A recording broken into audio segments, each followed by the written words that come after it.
This is why you always have to watch what you ask for, because you just might get the thing that you asked for and not realize what it actually meant. You know what? The new mayor potentially of New York is going to freeze the rents and everybody eats for free. So they don't have to worry. Really? Yeah. But how about the rich? No. Do they get shot? No, yes. They get taken away. Are we kulaks? Yes, they get taken away. We have to go. In 23? We have to leave now. But everybody else, there he is. Mom, Donnie. Maybe he's more moderate winning than we the think. Democratic primary for mayor and potentially the successor of Eric Adams. That said, there's still a general election to come here in New York. By the way, of course, we're here, we talk about it, but we are talking about a $2 trillion economy. It's not nothing. It is a, He wants to get the rents down. One good way to do it is to stop all business. So that guy's never had a job, comes from wealth, which I'm not knocking. He's going to be running potentially a $2 trillion economy.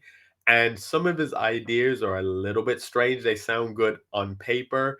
They're socialist. Some people say communist ideas. I'm interested to see what other people have to say. But as someone who grew up in New York and someone who remembers Dave Dinkins, who remembers Giuliani's run and Giuliani's rise to prominence, this is a little bit scary.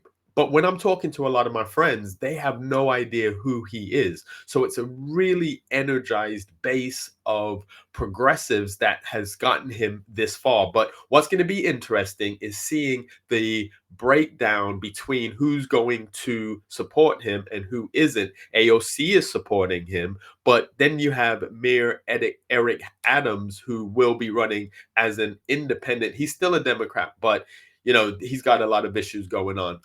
What is going to happen? But more importantly, let's understand a little bit more about his policies. And drive everybody out. That'll bring the rents down.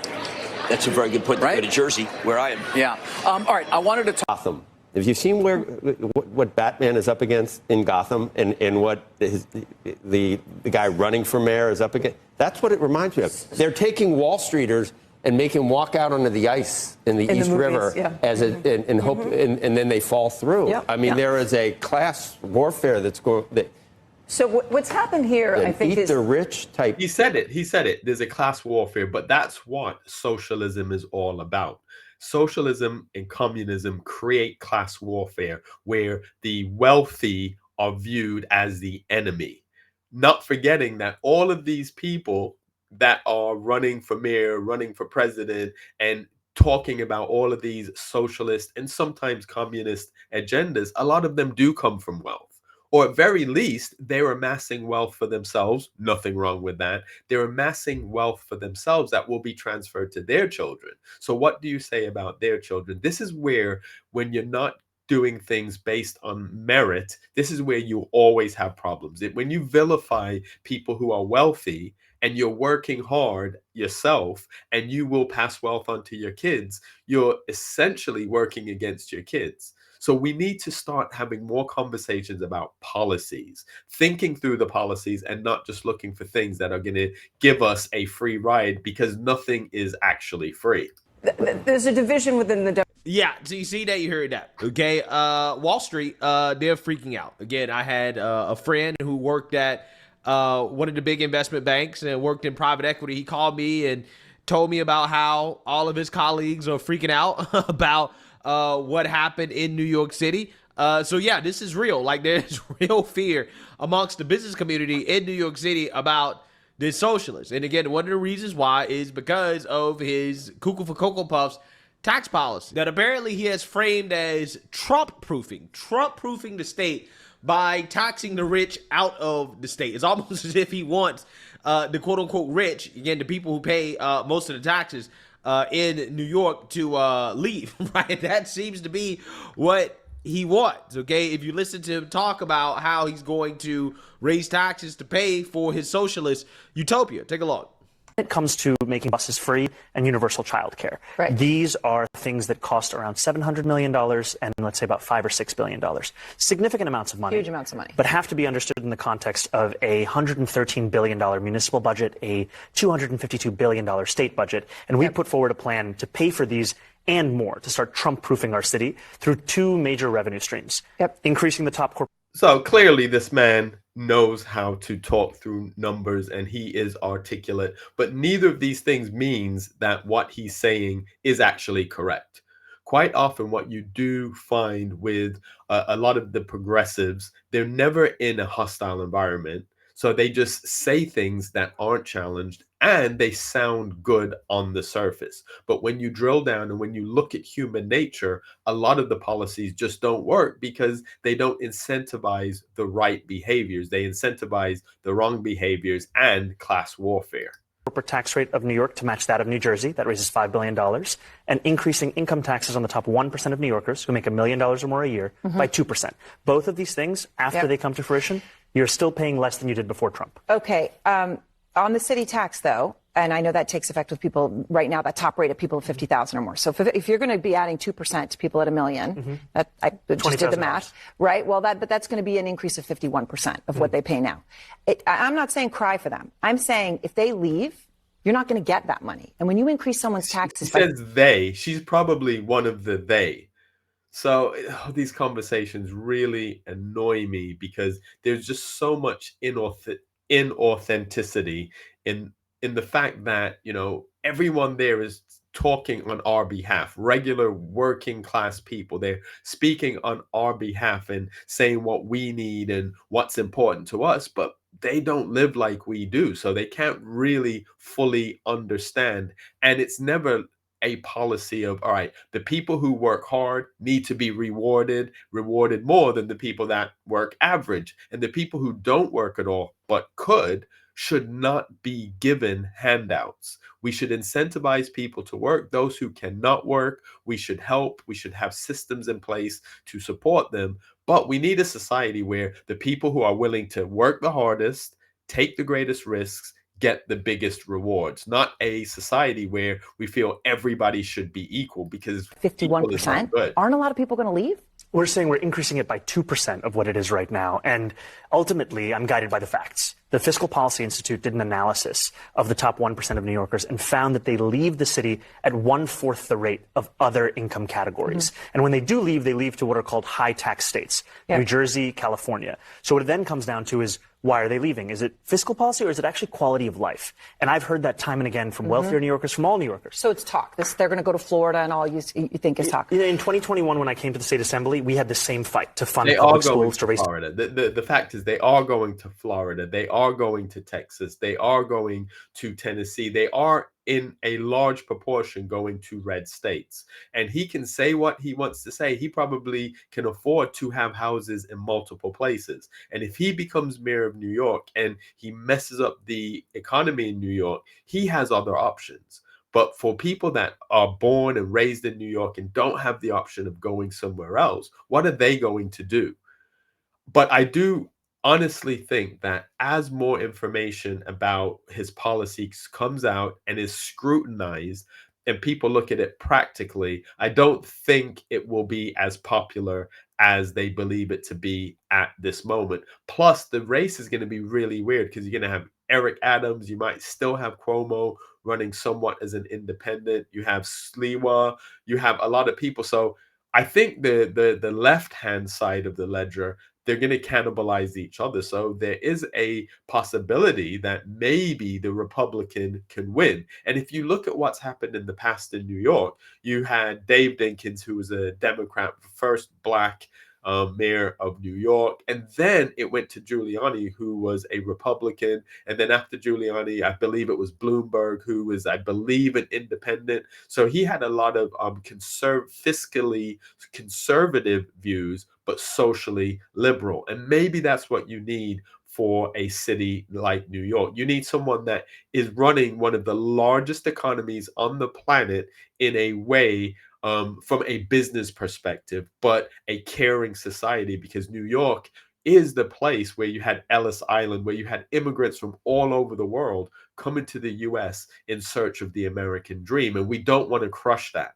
But we're in a new age. We're in an age of AI. So we need to view these things differently. And we also need to make sure that the people that and taxpayers that help build not only New York, but the US, those people are first in line. We need to have an open policy towards immigration, but we should be accepting people that are going to add to the economy. We need to be accepting people that maybe are fleeing, genuinely fleeing persecution. So it's finding the right balance. But first and foremost, you have to take care of your people first, because if your people are well taken care of and your people are happy, then they're more open to helping other people. But when you have a group of people that are coming in, and the people that are actually supporting the tax base don't feel that they're being served, you're always going to have problems.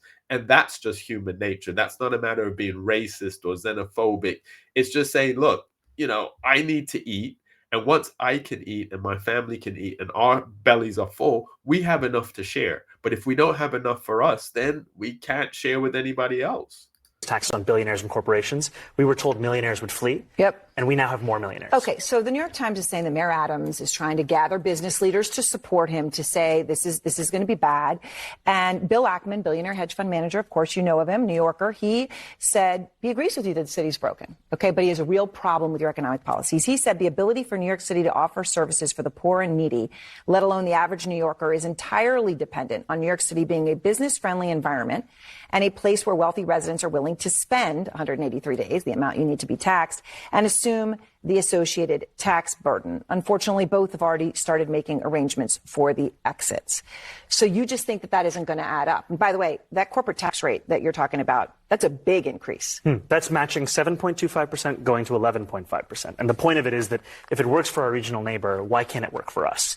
And with Bill Ackman, this is someone who put $500,000 into Andrew Cuomo's super PAC, someone to whom clearly money is not an issue. And ultimately, even for him, life would get better. Because what I'm looking to use this money for is to make the quality of life across the city better. I've proposed is that we raise $10 billion to pay for our entire economic agenda and start to Trump-proof our city, because we know he'll use federal funding as leverage over this city.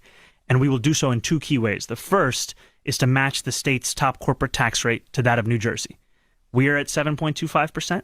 They're at 11.5%. Corporations can pay it over there. They can pay it over here.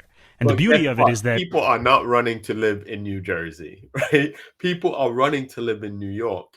And if you have the right balance, people will continue to want to live in New York. But right now, people are leaving. So he can say whatever he's saying. The reality on the street is people are finding it hard as it is. And just promising handouts and promising free bus rides is not the solution. The solution is improving the quality of life, like what Giuliani did. I remember growing up in New York, Times Square used to be like this seedy place. Like, I was not supposed to go to Times Square in high school. But then after Giuliani came in, he put in a lot of quality of life policies, and it made the quality of life better. Disney started to move into Times Square, and Times Square became a place that you could take your family after a couple of years. So quality of life has to be the thing, and you can't do that if you're just giving everything away. it doesn't just apply to corporations headquartered in New York City. Because when you say this, people will say, well, they're going to go to Florida. Mm-hmm. Wherever you are headquartered, as long as you do business in the state of New York, you are taxable for that corporate tax. We're talking about corporations that are making millions of dollars, not in revenue, but in profit. And the second is taxing the top 1% of New Yorkers. We're talking about people who make $1 million a year or more, taxing them just by a flat 2% tax increase. And I know if 50 Cent is listening, he's not going to be happy about this. Mm-hmm. He tends to not like this tax policy, but I want to be very clear. This is about $20,000 a year. It's a rounding error. And all of these things together, they make every New Yorker's life better, including those who are... $20,000 a year is a rounding error to you. $20,000 a year to some people is a salary or half of their salary. So you can talk these numbers and you can smile and you can say all these things that sound good. But for everyday New Yorkers, it's not that simple. It's not that easy. So I would encourage everybody to look into these policies, to also try to get the opposing view, because everybody is going to make their agenda and their numbers look like those are the correct ones and the best one for everyone. Don't always go into it thinking, all right, what's in it for me? Look at what the criticisms are and then try to unpack the criticisms. And the truth is usually somewhere in the middle. right? So what Republicans are doing probably isn't always going to be best, and the same thing for Democrats. The truth is in the middle, and that's why when you vote, you have to vote based on policies, not just based on party. A lot of people now are saying, oh, I'm an independent. I view myself as an independent with conservative tendencies.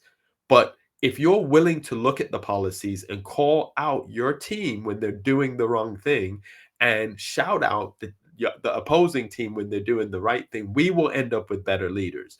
And this guy, I'm not feeling, and I don't think his policies are going to be what is good for New York. Actually getting taxed. Now, you also want to cut. Yeah, so apparently rapper 50 Cent, he seen that, he heard that, right? And because he seen that, he heard that. He has now spoke out about Zohran Mandami offering to pay the NYC mayoral candidate $258,000 to get lost. He basically is offering money for Zohran Mandami to drop out, right? That is what he's doing at this point. I can't lie.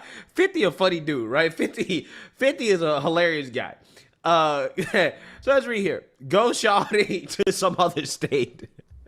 50 said he'll pay a pretty penny to get rid of Democratic Socialist Zohran Mandami and his tax the rich plan after the Big Apple mayoral hopeful name dropped the Queens rapper on a popular podcast.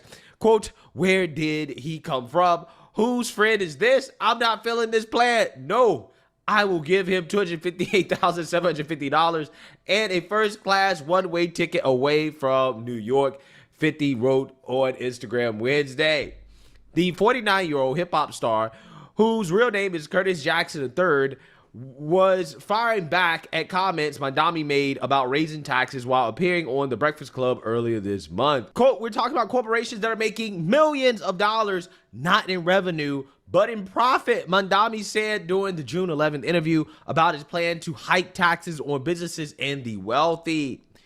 And the second is taxing the top 1% of New Yorkers. We're talking about people who make $1 million a year or more, taxing them just a flat 2% tax increase, he said on the nationally syndicated. I'm going to be honest. I do like 50 Cent. 50 Cent is a troll. 50 Cent is one of those people that will say whatever. He's tongue in cheek a lot of the times. And I do find him quite funny, but his points are good. And what he's saying here is true. And I like that he's a businessman. He's a rapper, but he's a businessman. So he will speak from a business perspective. I'm curious to see if he would actually give that money, but I don't think Zorhan would drop out anyway. Anyway, that's it for me today. Make sure that you like and subscribe. Make sure that you support Black conservative perspective, because I do get a lot of the content that I talk about here. Don't always agree with everything that he's saying, but I'd love to help him get to 1 million subscribers. And that's it for me. Make sure you check out the next video and check out some of the other videos that I have talking about things outside of politics.